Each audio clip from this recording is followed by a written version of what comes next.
In last session, we learnt about Euclid's division algorithm. Now we will understand the fundamental theorem of arithmetic. We are covering both of these concepts first and then we will solve questions related to these topics. Because many of questions can be solved by both of these concepts. Means there will be two ways to solve a single question. Let's understand this theorem. We have taken prime factorization of 4620 using tree method. We can take prime factorization in another way also. In fact, there are many versions of this prime factorization. I am trying to say that we can take any prime number first to initiate this tree method. Now you can see all of these three prime factors are same. The only difference is order by which they are arranged. Now they are same. Note that all these factors are prime and you already know about prime numbers. In this case, all of these are prime numbers. And what is special about these numbers? They are factors, or we can say divisors are only one and itself. And all of these are composite numbers. And what is their speciality? They have always more than two factors, means they have more than two divisors. If someone asks you what is the definition of prime numbers, then what will you say? A positive integer p is prime if p is not equal to 1 and the positive divisors of p are 1 and p itself. Note that here it is said that p is not equal to 1, means 1 is not a prime number. But why? If someone asks you why 1 is not a prime number, then what will you say? You can pause and think about it.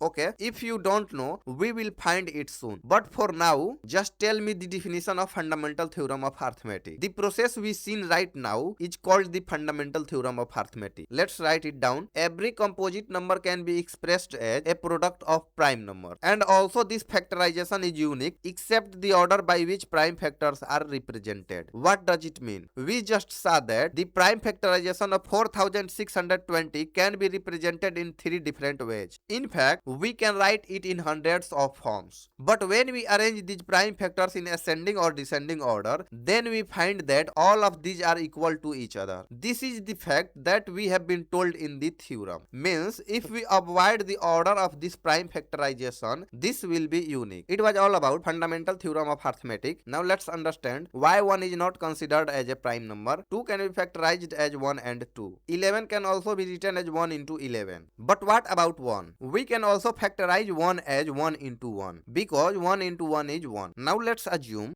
1 is also a prime number and we just understood the prime factorization of 4620 is unique. Means no other factors will look like this ever. As we saw that we wrote the prime factorization of 4620 in three different forms and all of these three factors were same. Now if we assume 1 as a prime number, then we can include it in these prime factors. We can also multiply 1 3 times in this factorization. Any number multiplied by 1 gives the same number. We don't get any change in that number. In fact, we can multiply 1 infinite times. Now we just understood the uniqueness of prime factorization. But now it is not unique. We can write it in many forms and they will be different from each other. Means now 4620 have many prime factorizations. To avoid this mathematical error, our mathematicians removed 1 from the group of prime numbers. That's why 2 is called the smallest prime number and also 2 is only the even prime number.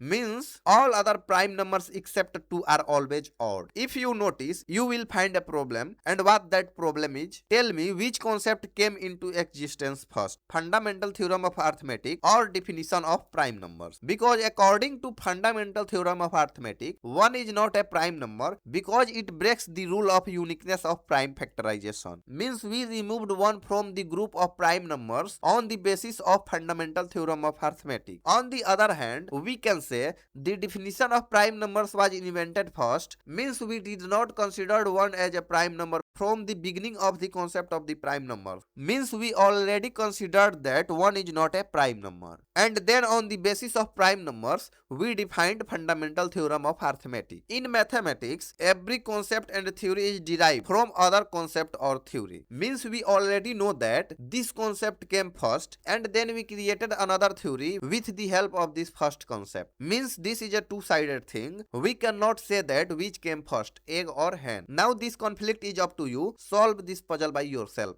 That was all about fundamental theorem of arithmetic.